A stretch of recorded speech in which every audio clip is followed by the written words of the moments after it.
국가정보자원관리원 화제와 관련해 국회에서는 여야의 내탓 공방이 펼쳐졌습니다. 민주당은 전 정부의 무책임이 이번 사태를 촉발했다고 지적했지만 국민의힘은 윤호중 행정안전부 장관 경질까지 거론하며 화살을 돌렸습니다. 국회 연결합니다. 김다현 기자. 네, 국회입니다. 일단 국가정보자원관리원 화제와 관련해서 여야 반응부터 전해주시죠.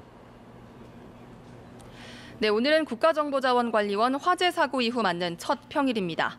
정부가 복구 작업을 벌이고 있지만 민원대란은 불가피할 전망인데 여야는 사태 책임을 서로에게 떠넘기는 모습입니다. 민주당 원내 핵심 관계자는 YTN과의 통화에서 정권을 잡은 지 이제 100일이 넘었는데 우리를 공격하느냐며 지난 3년 동안 아무것도 안 한 자들이 더 문제라고 비판했습니다. 김병기 원내대표는 아침 회의에서 화재 수습과 대책 마련에 여야 없이 힘을 모으자고 당부했는데요. 하지만 전현희 최고위원은 이중화 부재가 핵심이라며 명백히 윤석열 정권의 직무유기로 무능력, 무대책이 개탄스럽다고 비판했습니다. 국민의힘의 장동혁 대표는 아침 회의에서 이재명 정권이 사법 파괴와 입법 독재에 몰두하는 사이 민생에 심각한 구멍이 뚫리고 있다고 지적했는데요. 국민의힘은 또 이재명 대통령의 과거 발언을 조명하면서 윤호중 행정안전부 장관을 경질해야 한다고도 요구하고 있습니다. 네, 내일은 조희대 대법원장의 국회 청문회가 열리는데 당사자인 조 대법원장은 불출석한다고요? 네, 국회 법제사법위원회 민주당 의원들은 대선 개입 의혹의 진상을 규명하겠다며 내일 청문회 일정을 잡았습니다. 그런데 조 대법원장이 사법 독립을 이유로 불출석을 통보하자 민주당은 거센 비판을 쏟아냈습니다. 정청래 대표는 판사는 무오류의 신인가, 밥이 아닌 이슬만 먹고 사는가 이렇게 물으면서 얼토당토 않는 궤변 말고 당당하게 청문회에 출석해 진실을 밝히라고 압박했습니다. 이어 사법부는 하늘과 헌법 위에 존재하냐며 우리 국민은 잘못하면 대통령도 쫓아낸다고 엄포를 놨습니다. 민주당 법사위원들이 잠시 뒤 비공개로 모이는데 내일 청문회를 그대로 열지 불출석에는 어떻게 조치할지 논의할 것으로 보입니다.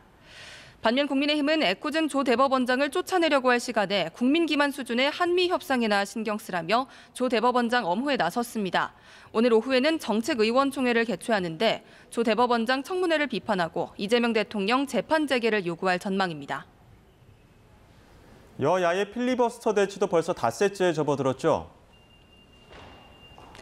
네, 그렇습니다. 국민의힘 김은혜 의원이 14시간 가까이 무제한 반대 토론을 이어갔고요. 지금은 민주당의 문금주 의원이 발언하고 있습니다.